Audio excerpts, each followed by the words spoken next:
So I am just on the BJJ Fanatics website, and what's amazing is now we've already talked about Gravity is Your Friend, but there are 2 other instructionals that you might want to talk about.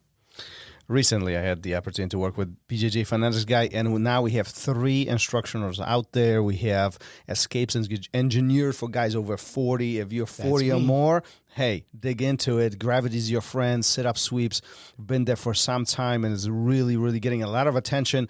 And then we have the Smash the Knee Folding Pass. Now, that's one of my favorites. So if you haven't looked at them, take a look. BJJFanatics.com.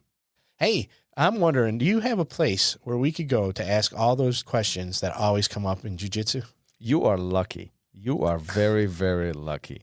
Ask a Black Belt on all podcast platforms, plus our YouTube channel. What I do is essentially I collect questions that you might have and the questions that I've had for all this time being on the mat and record them as a short individual episodes, about 3-4 minutes long, and just put them out there several times a week. So make sure you go, you follow, and tune in. Yeah, absolutely. Check it out. Subscribe, download, all that stuff, and get those answers to the questions you've always wanted to ask.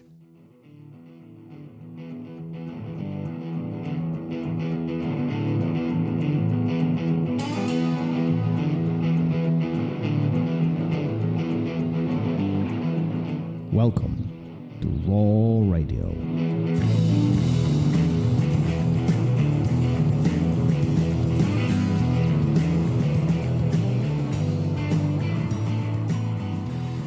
And we're live. Here we go. Here we go again. That's my line. Here we go again. Oh. So get your own line. You took over the show What? with Drew and started doing Take part over. of my job. So there's times in the podcast where you put your hand over the mic, which I'll mimic so people can hear me, but you put your hand over the mic and you kind of look over and it's like, okay, is he lost? Does he not know what's coming next? And it had already been an hour and 10 minutes or so. So I was like, so Drew, where can people find you? Which, yes, is usually your thing. But sometimes people space out. Without you, Brain farts. Without you, this show would crumble. I'm not the one who forgot to hit the record button on more than one occasion. So, Are you finding what you would let it go? That was literally over a year ago. So so what? You're ridiculous. I am, but that's all right. So let's pivot on this. Let's pivot this to what we're supposed to be talking about. So talking about pivot, man. If you don't know Drew's story, check it out. But he's one of those people that 2020 was a little harder on than others. And he had to make some major life decisions, and boy, did he make them. He is now living a life that is completely different than the one he had previous to it. So, or a lifestyle.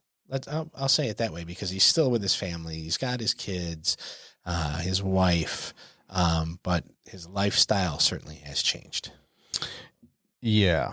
And I mean, listen to the show to hear the whole story and how pandemic forced him to make some very tough decisions, including getting rid of his house, the academy, and how he lives right now, how he's teaching jiu-jitsu. I mean, I don't know if there is a bigger change in one's life than what he has chosen, because this was his choice. This is his choice. This is not, he was forced into it. Well, I guess that's a part of this conversation, right? Because many people would look at this. He wasn't forced into the choice he made, but he was forced into making a choice. He had to do something. Right, but a lot of people would take a situation like this and they said, I don't have a choice. This is what I have to do. Versus Drew is looking at this as there's options in front of me, and this is a logical choice that I make based on the circumstances that I find myself in. Mm-hmm.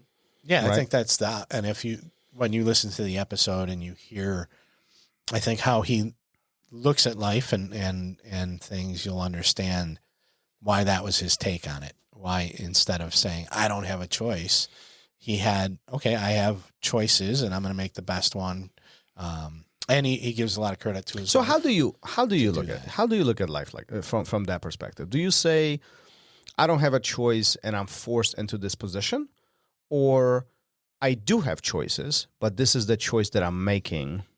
I have to make a choice, and then you weigh your options, because you always have options, I think, and we talked a little bit about owning your response to things. So yeah, the way I would look at it is, and I haven't been put in the situation he was, but I look at things like, okay, a decision has to be made. Mm-hmm. Now let's go through these things to see which one is probably the best one for us, and then you make your decision and you go for it. He went all in on something that I think, a lot of people wouldn't. But he definitely, made a decision to uproot him and his family and go on this journey that's been over a year now, or almost, over a year, I think. Right. And a year and a half. Yeah. Yeah. And, it's definitely not an option that I think most people would choose. So what do you do when you're forced into a situation or you're backed into a corner? Do you retreat? Do you fight back? Or do you do things logically and with forethought to make the best decision for you and those around you? Well, how you deal with the situation? I think I just said I see what's out in front of me, and I make the choice that I think is most beneficial for me and my family. Right? I ask for input. But what do you take under consideration? Right? There's layers to all this, right? Yeah, so sure. Depending on the complexity of the situation, but do you look at the outcome? Do you look at the effort involved in what needs to get done? Do you look at the risk? Do you look at the reward? Yeah, I think. Do you look at the financial aspect of it? Like, what are the key components based on which you will make the decision? Yes, so that I can only speak from experience. So the decisions I've had to make are, okay, what is best for the family? Okay, so that's been it. What is best for the family? And usually what's best for a family is some sort of stability. And that looks different to different people. Right. So I think what looks stable to me is a roof over the head, bills getting paid, and then you have to find the happiness in what you're doing. The silver lining, maybe, is a way to look at it. So you make your decision, and then you have to work at it. You can't just, Do you ever go back and think this was not a smart decision, or do you look at it as things have changed and let's make another decision to continue improving? Yeah, I think that once when I was younger, it would have been like, oh, I screwed up, or boy, this was the wrong decision, or this isn't right for me. I think you're younger, you can have those circumstances happen where you're like, okay, so I'll just move on. No big deal. I'm 23, I'm 27. I had kids later. So even when I'm 33, it was like, no big deal. But then, late 30s, 40, it was like, okay, now other people are involved. So these decisions are impactful to others. So I have to weigh their consideration into it too. Their lives are now part of my decision-making. Stop moving your microphone. I'm pretending to be you today. I asked your questions earlier in the other podcast, and now I'm going to move my mic around and stuff. So now where I'm at, I think I look a little more long-term.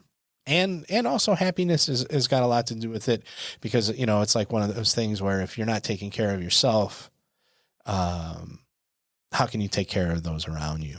Yeah. So that plays a lot into it too. So let's talk about the pivot for a moment. How do you define a pivot? What does that mean? A lot of people, Drew was talking about that. And this is a crappy spot, blah, blah, blah. We're in a tough bind. You need to pivot. You need to pivot and make a change. You need to pivot off of this, right? So you gotta. How do you define a pivot? What does that mean? If somebody tells you need to pivot, or you're thinking to yourself, I need to pivot, what does that mean? Circumstances that are out of your control are forcing you to make a change. So that's the pivot. Now those circumstances could be wide ranging. It could be anything from, work related. Are you going to take a promotion? Are you not going to take that promotion? Or in drastic circumstances, I lost my business. I'm going to lose my home, where those are huge. And, like Drew said, that kind of pivot is being dropped off, flown somewhere and dropped off in the middle of nowhere. Mm-hmm. And then somebody says, okay, pivot. Like it's no big deal. Stop pedaling. Yeah. Towards the shore. Right. You don't even know where the shore is. You don't know which direction to even go in. Mm-hmm. So I think, there's all these different levels of, so have you circumstances. Have you right? found yourself in the past in a situation where you had to, that you would define that you had to pivot? No, nothing huge, nothing that didn't, if things didn't work out, there was always another option. There was always something to fall back on, or, or things that, I didn't have a mortgage. Okay. Well, if I lose this job, it's going to suck, and I can find another job to just pay the rent to get by until, whatever I'm looking for is there. Yeah. But, so no, as an adult, as a father, a homeowner, I haven't had to yet. Nothing's been bad, where That's good, I suppose. It's great, and I often think about whenever I'm in my own head a little too long and I'm like, man, this sucks, or blah, blah, I start bitching and moaning about stuff. It's time to take a step back and say, look how bad other people have had it. Stop feeling sorry for yourself, that type of stuff. But to get back to pivoting, no, I haven't had to make any of those huge decisions. Do you think that is good, or do you think that's bad, with the consideration that those pivot points are learning curves? I think I've been fortunate enough to be able to reflect on things to a point where, like, if this happens, if those things happen, to be able to navigate it.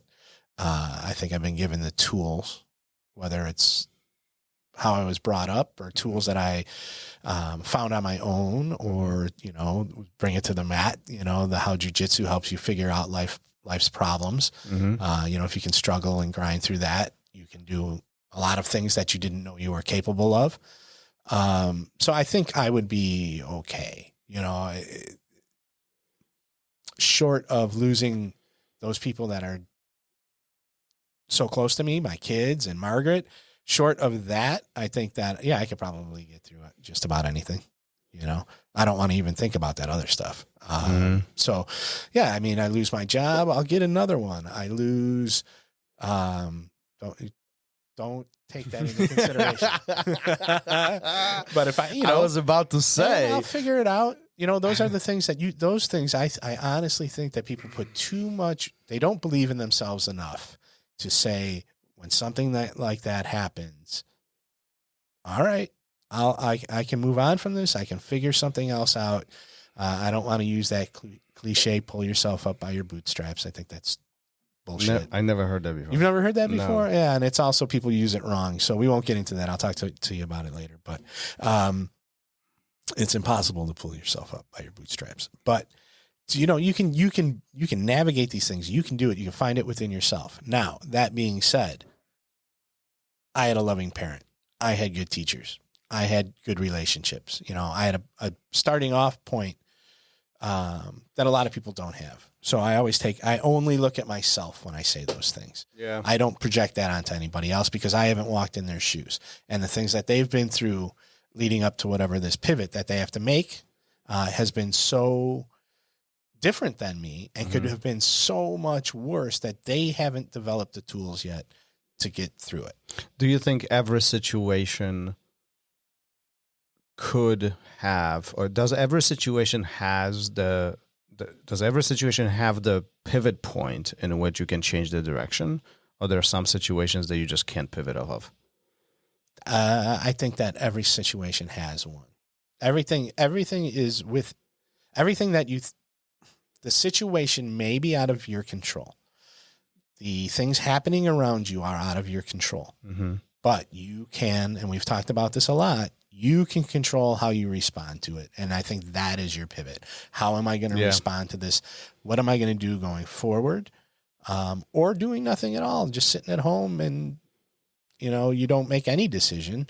That's still a decision in a way. No, so not in a way. It is a decision. Yeah. I think that, I lost my train of thought, but yeah, everybody